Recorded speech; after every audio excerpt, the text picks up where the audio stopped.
मैंने अभी एक बात की कि अभी स्कैनर एक साइन लगाकर एक रोड पर कोई भी जनता को ये मालूम हो जाए कि ये रोड मंत्री कौन है, सेक्रेटरी कौन है, उसका फोन नंबर क्या है, कौन सा कॉन्ट्रैक्टर है, कौन एग्जीक्यूटिव इंजीनियर था, उसका फोन नंबर, सब डिटेल दो। ಗಡ್ಕರಿ ಅವರು ಹೇಳೋದು ಸರಿಯಾಗೇ ಇದೆ, ಆದ್ರೆ ಜಟ್ಟಿ ಜಾರಿ ಬಿದ್ರು ಮೀಸೆ ಮಣ್ಣಾಗಿಲ್ಲ ಅನ್ನೋ ಜನ ಭಾರತದಲ್ಲಿ ಕಡಿಮೆ ಏನಿಲ್ಲ. ಆದ್ರೆ ಹೆಸರುಗಳನ್ನ ಸಾರ್ವಜನಿಕವಾಗಿ ಪ್ರಕಟಿಸುವುದು ಸಣ್ಣ ಶಿಕ್ಷೆ ಮಾತ್ರ.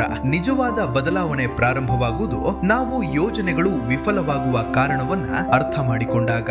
ಪೋಲಾವರಂ ನೀರಾವರಿ ಯೋಜನೆ ಆಂಧ್ರ ಪ್ರದೇಶ 33 ವರ್ಷ 20 ಪಟ್ಟು ಹೆಚ್ಚು ಖರ್ಚು, ಆದರೂ ಯೋಜನೆ ಅಪೂರ್ಣ.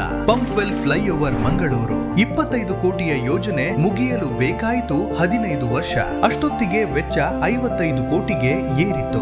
ಎತ್ತಿನ ಹೊಳೆ ಸಮಗ್ರ ಕುಡಿಯುವ ನೀರಿನ ಯೋಜನೆ 13 ವರ್ಷ, ಡಬಲ್ ಖರ್ಚು, ಆದರೂ ಕೆಲಸ ಬಾಕಿ. ಈಜಿಪುರ ಫ್ಲೈಓವರ್ ಬೆಂಗಳೂರು 8 ವರ್ಷ, ಡಬಲ್ ಖರ್ಚು, ಆದರೂ ಕೆಲಸ ಶೂನ್ಯ. ಕೇವಲ ಒಂದೆರಡಲ್ಲ, ಇದೇ ರೀತಿ ಸಾರ್ವಜನಿಕರ ಗಮನಕ್ಕೆ ಬಾರದಿರುವ ಇನ್ನೂ ಎಷ್ಟೋ ಯೋಜನೆಗಳಿವೆ. ಸ್ನೇಹಿತರೆ, ಯೋಜನೆಗಳು ವಿಫಲವಾಗುವುದಕ್ಕೆ ಕಾರಣ ಹಣದ ಕೊರತೆ ಅಲ್ಲ, ಅಳೆಯುವ ನಿಖರತೆಯ ಕೊರತೆ.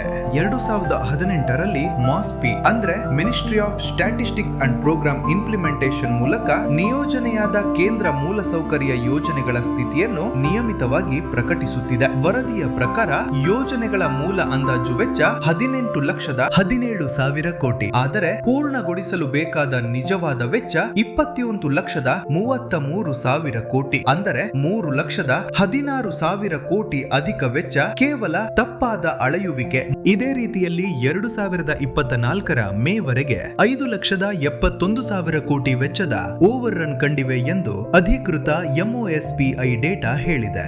ಮೂಲ ಯೋಜನೆ ವೆಚ್ಚದ ನಡುವೆ ಸುಮಾರು 20.70% ಹೆಚ್ಚಾಗಿದೆ. ಪ್ರತಿ ಯೋಜನೆ ಯಶಸ್ವಿಯಾಗಬೇಕಾದರೆ ಅದರ ಅಡಿಗಲ್ಲು ಸರಿಯಾದ ಸರ್ವೆ, ಒಂದು ನಿಖರ ಅಳೆಯುವಿಕೆ ಕೋಟ್ಯಾಂತರ ರೂಪಾಯಿಗಳ ವ್ಯಯವನ್ನ ತಪ್ಪಿಸಬಹುದು. ವಿಶ್ವ ಬ್ಯಾಂಕ್, ಮ್ಯಾಕಿನ್ಸೆ ಮತ್ತು ನೀತಿ ಆಯೋಗ ನೀಡಿರುವ ವರದಿಗಳ ಪ್ರಕಾರ ಒಂದು ಸರಿಯಾದ ಸಮೀಕ್ಷೆ ಯೋಜನೆಯ 25ರಿಂದ 30% ವೆಚ್ಚ ಉಳಿಸುತ್ತದೆ ಮತ್ತು ಸರಾಸರಿ 2ರಿಂದ 3 ವರ್ಷಗಳ ವಿಳಂಬವನ್ನು ತಪ್ಪಿಸುತ್ತದೆ. ಆದ್ದರಿಂದ ಸಮೀಕ್ಷೆ ಒಂದು ಪ್ರಕ್ರಿಯೆಯಲ್ಲ, ಅದು ಪ್ರಗತಿಯ ಮೊದಲ ಪಾಠ.